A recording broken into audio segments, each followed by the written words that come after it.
Recycling को लेकर लोगों के मन में बहुत से गलत फहमियाँ हैं। एक चीज़ को तोड़कर पिघलाकर उसे दोबारा उसी तरह का एक चीज़ बनाने को रीसाइक्लिंग कहते हैं, जो हम कांच के साथ या लोहे के साथ कर सकते हैं। जैसे एक कांच के बॉटल को प्रोसेस करके दोबारा उसी तरह का एक बॉटल फिर से बनाई जा सकती है, या फिर एक लोहे की कढ़ाई को पिघलाकर दोबारा उसी तरह का एक कढ़ाई बनाई जा सकती है। पिछले कुछ सालों में प्लास्टिक रीसाइक्लिंग काफ़ी पॉपुलर हुआ। इस रीसाइक्लिंग कॉन्सेप्ट ने हमारे दिल में जो प्लास्टिक के लिए एक हिचकिचाहट थी या फिर एक अपराध बोध था, उसे कम कर दिया। ये सारे अलग ग्रेड के प्लास्टिक हैं, लेकिन ज़्यादातर कंपनी सिर्फ पेट, एचडीपी, एलडीपी और पीपी को ही ज़्यादातर प्रोसेस करते हैं। बाकी के जो प्लास्टिक प्रोसेसिंग है वो बहुत ही कॉम्प्लिकेटेड और बहुत ही महंगा है कि नए प्लास्टिक भी उससे सस्ते मिल जाते हैं। तो अब हम उन प्लास्टिक की बात करेंगे जो रिसाइक्लेबल है। लेकिन बात ऐसी है कि रिसाइक्लेबल है, लेकिन दुनिया में शायद से कोई कंपनी है जो एक्चुअल में प्रोडक्ट्स को फिर से दोबारा कलेक्ट करके उसे रिसाइकिल करके फिर से उसे इस्तेमाल करते हो। या तो अपसाइकिल करते हैं या तो डाउन साइकिल करते हैं, और दुनिया में ज़्यादातर डाउन साइकिल ही होता है। इस पाउच को प्रोसेस करके एक बैग बना सकते हैं। ये हो गया अपसाइक्लिंग।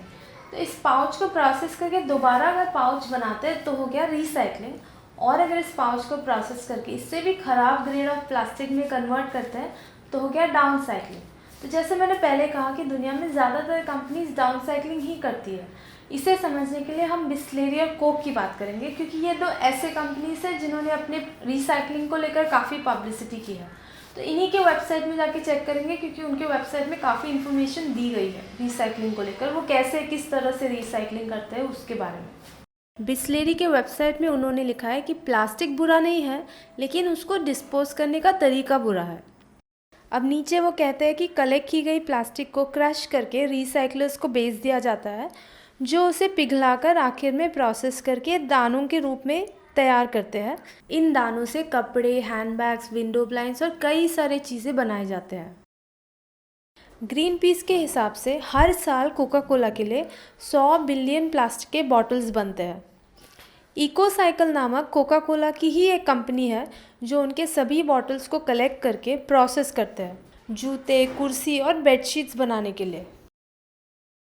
इकोसाइकिल के प्रो एनवायरनमेंट रवैये से खुश होकर बहुत से लोगों ने उनको सपोर्ट करना चाहा और उनके प्रोडक्ट्स को ख़रीदा। तो इसमें गलत क्या है? गलत ये है कि इनके इनिशिएटिव की वजह से नया प्लास्टिक मार्केट में आना बंद नहीं हुआ। आज भी बिस्लेरी या कोक जैसे कंपनीज उनके नए प्रोडक्ट्स के लिए नया वर्जिन प्लास्टिक की ही ज़रूरत पड़ती है।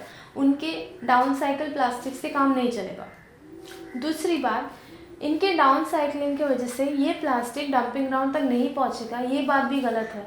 डाउन साइक्लिंग के बाद जो प्रोडक्ट्स जब ख़राब हो जाता है तब उनका फिर से प्रोसेसिंग नहीं होता है, तो नेक्स्ट स्टेप में वो डंपिंग ग्राउंड में पहुंच जाएंगे।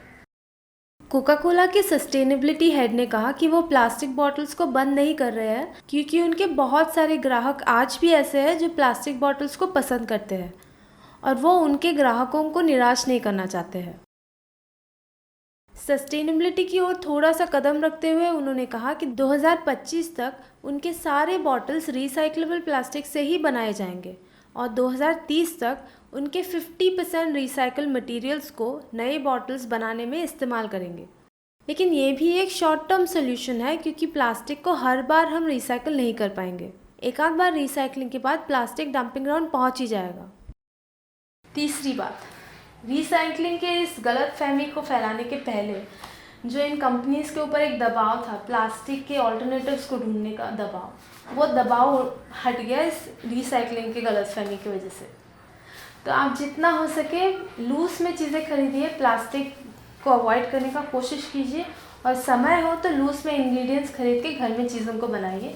समय ना हो तो ऐसे कंपनीज को लिखकर बताइए कि आप उनके प्रोडक्ट्स नहीं खरीदेंगे जब तक वो सस्टेनेबल पैकेजिंग में नहीं बेचने लगते हैं। आज के लिए इतना ही, अगले ट्यूसडे फिर मिलूंगी। बाय।